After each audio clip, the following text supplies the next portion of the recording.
Today, we will talk about the income effect. The income effect, in microeconomics, is the resultant change in demand for a good or service caused by an increase or decrease in a consumer's purchasing power or real income. As one's income grows, the income effect predicts that people will begin to demand more. So-called normal goods will exhibit this typical pattern. Inferior goods, on the other hand, may see their demand actually fall as income increases. An example of such an inferior good could be store-brand items. As people become wealthier, they may opt instead for more expensive name brands. The income effect is a part of consumer choice theory in microeconomics, expressing how changes in relative market prices and incomes impact consumption patterns for consumer goods and services.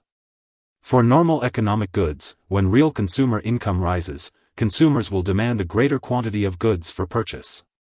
The income effect and substitution effect are related economic concepts. Changes in real income can result from nominal income changes, price changes, or currency fluctuations, and the income effect can result in an increase or decrease in demand for the good depending on its characteristics.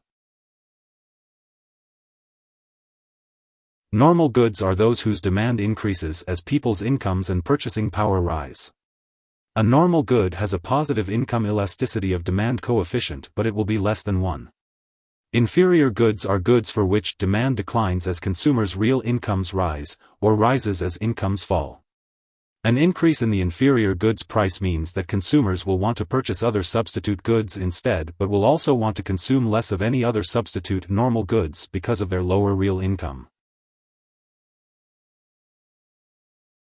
Consider a consumer who on an average day buys a cheap cheese sandwich to eat for lunch at work, but occasionally splurges on a luxurious hot dog. If the price of a cheese sandwich increases relative to hot dogs, it may make them feel like they cannot afford to splurge on a hot dog as often because the higher price of their everyday cheese sandwich decreases their real income.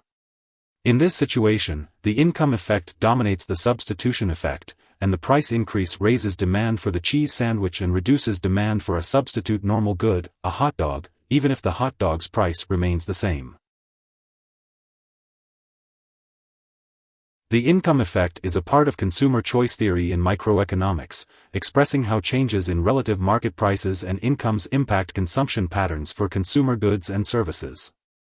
In other words, it is the change in demand for a good or service caused by a change in a consumer's purchasing power resulting from a change in real income. This income change can be the result of a rise in wages, etc., or because existing income is freed up by a decrease or increase in the price of a good that money is being spent on. Here are 5 key takeaways. 1. The income effect describes how an increase in income can change the quantity of goods that consumers will demand. 2. For so-called normal goods, as income rises so does the demand for them, and vice versa. 3. This is reflected in microeconomics via an upward shift in the downward-sloping demand curve. 4. This effect, however, can vary depending on the availability of substitutes and the goods' elasticity of demand.